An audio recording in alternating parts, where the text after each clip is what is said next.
Good morning everyone. Welcome sa ating presentations today.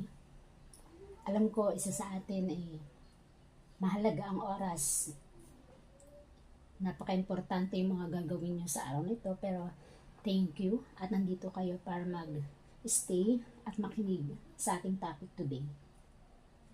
Bilang isang ordinaryong mamamayan or isang tao sa lipunan, ano ba yung pinaka-top priority mo sa buhay? Ikaw ba ay priority mo ay pamilya or kalusugan? So, saan man dyan sa priority na gusto mo, priority mo ay trabaho, priority mo ay magliwaliw, mag-enjoy sa buhay. Kung ano man yung priority mo ngayon,